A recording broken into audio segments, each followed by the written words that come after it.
नमस्कार मेरे साथियों, आइए मैं आपको ले चलता हूँ लक्ष्य की ओर। तो सबसे पहले कुछ हम बिजी हो गए थे, जिसके कारण हम 2-3 दिन नहीं पढ़ा पाए हैं। आइए, चैप्टर हम बता रहे हैं आपको साधारण ब्याज। क्या इसको थोड़ा इंट्रोड्यूस कर दे, और खासकर बिगिनर्स स्टेज तक हम पहुंचाना चाहते हैं, ताकि आपको किसी भी तरह का दिक्कत नहीं हो। क्वेश्चन आए, क्वेश्चन को समझे, डायरेक्ट सॉल्व करे, ठीक है ना। और डरिए नहीं, नीडर बोल्ड के साथ बनाते रहिए। तो सबसे पहले हम आपको साधारण ब्याज, क्या है साधारण ब्याज, साधारण ब्याज, क्या साधारण ब्याज, इसको इंग्लिश में कहा जाता है सिंपल इंटरेस्ट। सिंपल इंटरेस्ट, ठीक है, सिंपल इंटरेस्ट। इसको शॉर्ट में कहा जाता है SI। क्या बोला जाता है SI। इसको शॉर्ट में क्या बोला जाता है SI। तो इसमें आता है साधारण ब्याज में एक आता है मूलधन। क्या आता है मूलधन। खूब समझिए, क्या समझे बात को जी। मूलधन, एक आता है मिश्र धन, उसके बाद आता है साधारण ब्याज, एक आता है ब्याज। ध्यान दीजिए हम क्या लिख रहे हैं, ब्याज, समय और दर, ठीक है। तो मूलधन को कहा जाता है प्रिंसिपल। क्या प्रिंसिपल, क्या बोला जाता है प्रिंसिपल। इसको क्या बोला जाता है अमाउंट। क्या बोला जाता है मूलधन, मिश्रधन को क्या बोला जाता है अमाउंट। अब इसको क्या बोला जाता है बात के SI, सिंपल इंटरेस्ट, ठीक है। इसको ब्याज को इंटरेस्ट और समय को टाइम, दर को रेट, क्या बोलेंगे रेट। और मूलधन को P से सूचित किया जाता है। मूलधन इक्वल टू P, मिश्रधन इक्वल टू A, ठीक है। साधारण ब्याज, क्या साधारण ब्याज SI, ठीक है। ब्याज I और समय को T और दर को R, रेट R से। ये दिमाग में रख लेना है। क्या रख लेना है, दिमाग में सेट कर जाना है, ठीक है। तो हम मूलधन की चर्चा करेंगे। किस चीज की चर्चा करेंगे, मूलधन की चर्चा करेंगे। तो मूलधन क्या है, मूलधन क्या है। तो मूलधन कर्ज ली या दी गई राशि को, साधारण में समझिए, साधारण भाषा में, कर्ज ली या दी गई राशि को। इसको मिटा दे, मिटा देता है। कर्ज ली या दी गई राशि को मूलधन कहा जाता है। पूछ देगा मूलधन किसे कहते हैं, तो साधारण भाषा में क्या बोलिएगा, मूलधन ना। क्या मूलधन, मूलधन किसे कहते हैं, प्रिंसिपल, क्या प्रिंसिपल ना।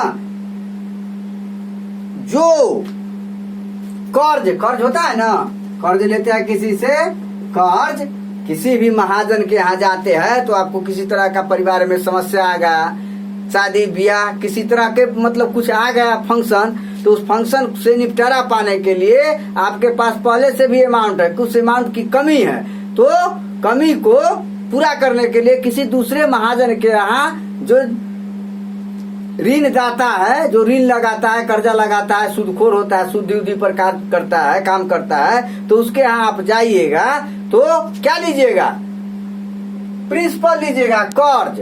तो कर्ज ली या दी गई राशि को क्या कहते हैं, मूलधन कहा जाता है। ध्यान में रख, मूलधन कहा जाता है, ठीक है। कर्ज ली या दी गई राशि को मूलधन कहा जाता है। मूलधन को P से सूचित किया जाता है। मूलधन को किस चीज से सूचित किया जाता है? मूलधन को पी से सूचित किया जाता है। ठीक है? तो किसी महाजन से कर्ज के रूप में ली, महाजन जो देता है उसको, है ना, कर्ज ली या दी गई राशि, कोई आदमी लेता है तो कोई आदमी देता भी है, वही आदमी देने वाला बन जाएगा तो क्या हो जाएगा? वो देने वाला को महाजन कहा जाता है, महाजन कहा जाता है। लेने वाला को कर्जदार कहा जाता है, कर्जदार कहा जाता है। समझ गए ना? पुराने जमाने में देखते थे महाजनी चलता था कि हमारे महाजन अब थे, हमारा महाजन जी है, बोलते था ना। है? तो कर्जदाता है जो कर्ज देता है, कर्जखोर जो कर्ज लेता है। समझ गए ना? तो इस तरह से इसका एक फिक्स होता है, क्या होता है? समय निर्धारित किया जाता है, दर निर्धारित किया जाता है। कैसे? प्रतिशत, 5% वार्षिक।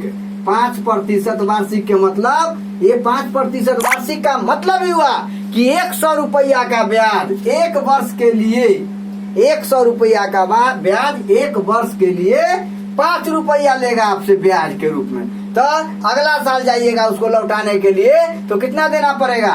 100 + 5 = 105। ये हो गया मिश्रधन, इसी को अमाउंट कहा जाता है। क्या कहा जाता है? अमाउंट बोला जाता है। क्या बोला जाता है? अमाउंट बोला जाता है। समझ गए बात को ना? जो भी पढ़िए ठोस पढ़िए। तो आप समझ गए समय, कितने समय के लिए? 3 वर्ष के लिए, 4 वर्ष के लिए, 5 वर्ष के लिए, या कभी कभी हो जाएगा मिटा दे, इसको मिटाते चलेंगे, अपना देखते रहिए, खूब समझिए बात को। भाषा ही आपको काफी है, हम तो लिखते हैं समझाने के पर्पज से, समझ रहे हैं ना? समझाने के पर्पज से लिख रहे हैं। तो आप देखिए, समय कितने समय के लिए निर्धारित किया जाता है कि कितने समय के लिए लीजिएगा। तो मान लिया 5 वर्ष, ये वर्ष हुआ, मतलब 12 महीना क्या 1 वर्ष होता है, 1 ईयर होता है। कितना होता है? 1 ईयर होता है। 12 मंथ, 12 मंथ = 1 ईयर्स, अर्थात एक वर्ष में 12 माह होते हैं। महीना होता है, मासिक होता है, मास, समझ गए ना? मास। तो यहाँ कहेगा 5% मासिक। मासिक के मतलब पर महीना। गांव समाज में जाते हुए कहीं कहीं आप सोसाइटी में जाते होंगे तो कहता होगा क्या, हम देंगे 10,000 रुपया, लेकिन 5% हम मासिक लेंगे। मासिक के मतलब क्या? 5 रुपया पर महीना। 100 का ब्याज जो होगा वो 5 रुपया होगा एक महीना में, तो 12 महीना में कितना हो जाएगा? 60 रुपया हो जाएगा। एक साल में उसको कितना देना पड़ेगा? 160 रुपया देना पड़ेगा। समझ गए ना? यही जब कंपाउंड इंटरेस्ट में चले जाइएगा तो उसका कुछ नियम अलग हो जाता है, महीने महीने जुड़ते चला जाएगा। मान लिया एक महीना में 105 हुआ तो फिर 105 प्लस इसका जो सूद होगा एक महीना का तो जोड़ लीजिए, फिर इसको जुट जाएगा, अगला में हो जाएगा अमाउंट से फिर हो जाएगा, क्या हो जाएगा? प्रिंसिपल, फिर प्रिंसिपल से अमाउंट से प्रिंसिपल से अमाउंट से प्रिंसिपल। इस तरह सिलसिला चलते रहता है एक समय निर्धारित तक। समझ गए ना? अब ये कह रहा है 6 माही, मतलब 6 महीना का इसका साल लगेगा, मतलब साल का लगेगा। एक साल में, एक वर्ष में 2 साल हो जाएगा। एक वर्ष में 6 माही, मतलब 5% इंटरेस्ट लेंगे, लेकिन 6 माही लेंगे। क्या लेंगे? 6 माही, मतलब 6 महीना के लिए निर्धारित कर दिया ही कि हम 6 महीना पर ही आपको 5 रुपया लेंगे। 6 महीना, जैसे 6%, 6 माही ब्याज लेंगे। यहाँ पर ये साबित करता है कि 100 रुपया का ब्याज जो होगा वो क्या हो जाएगा? 6 महीना पर 5 रुपया होगा, तो 6 महीना पर उसको 105 रुपया आपको देना पड़ेगा। इस तरह से त्रिमाही, मतलब 3 महीना पर 105 देना पड़ेगा। चौमाही मतलब कितना? चौथाई। समझिए इसको, आगे चक्रवृद्धि ब्याज पढ़ाएंगे तो समझ गए।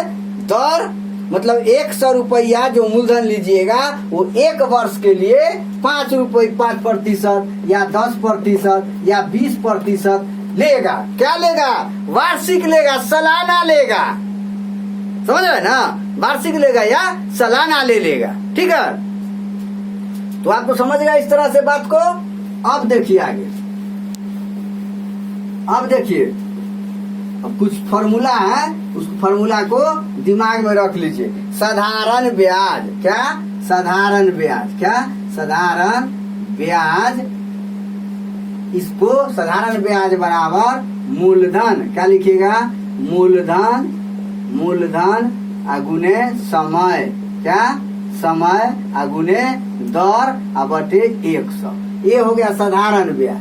केवल ब्याज, ब्याज बराबर होता है मिश्र धन, क्या मिश्र धन घटे मूलधन, क्या मिश्र धन घटे मूलधन, क्या मूलधन। समझ रहे बात को, इस तरह से इसको याद कर लीजिएगा। अब समय बराबर, समय बराबर ब्याज, ब्याज अगुने 100 बटे मूलधन, क्या मूलधन अगुने दर, दर बराबर क्या हो जाएगा, ब्याज, ब्याज अगुने 100 बटे मूलधन, क्या मूलधन गुने समय। समझ रहे बात को। मूलधन बराबर क्या हो जाएगा, मूलधन बराबर ब्याज अगुने 100 बटे समय, क्या समय गुने दर। इसको आपको याद कर जाना है, क्या कर जाना है, एकदम ब्रेन में बैठा लेना है इतना को। कोई भी हिसाब आगा देखिएगा, हम पूरे के पूरे हिसाब को सॉल्व कैसे करते हैं, इस तरह से देख लिए हैं। इसी को हम इंग्लिश में लिख देते हैं, क्या है, साधारण ब्याज। साधारण ब्याज को एस आई बराबर PRT, मूलधन, दर और समय बटे 100। समझ गए ना, समझ गए बात को। इसको समझिए, या इसको जरा लिखिएगा PRT प्रतिशत, ऐसे भी दे सकते हैं आप। चलिए अब क्या लिखना है, मिश्रधन या P बराबर जैसे आप पढ़े हैं I बराबर AP प्लस, मतलब साधारण, यहाँ पर देख साधारण ब्याज बराबर, यहाँ ब्याज बराबर आप पढ़े हैं मिश्रधन, क्या मिश्रधन घटे मूलधन, पढ़े है ना, ब्याज बराबर मिश्रधन घटे मूलधन, ठीक है। तो मिश्रधन बराबर हो जाता है मूलधन प्लस ब्याज, ए में मूलधन बराबर हो जाएगा मिश्रधन, क्या मिश्रधन घटे ब्याज। इसको भी दिमाग में रख ही लीजिए, समझ रहे ना बात को, इसको दिमाग में रख लीजिए, है। तो इस तरह से आप निकाल लीजिएगा, ठीक है। तो P बराबर A बराबर हो जाएगा P प्लस I, P बराबर हो जाएगा A माइनस I। समझ रहे हैं बात को, इसको दिमाग में सेट कर लेना है। अब देखिए, अब T बराबर क्या हो जाएगा, T बराबर क्या होता है, मूलधन ब्याज गुने 100, T बराबर ब्याज गुने 100, मतलब ब्याज का मतलब I इंटरेस्ट गुने 100, ठीक है। अब बटे मूलधन तो P इंटू R, ठीक है। इस तरह से इसको दिमाग में रख लीजिएगा। R बराबर क्या हो जाएगा, तो I गुने 100 बटे P गुने T, इस तरह से, है, ठीक है, कर लीजिएगा, है, कोई टेंशन तो नहीं है, याद कर लेना है, एकदम दिमाग में सेट कर लीजिएगा।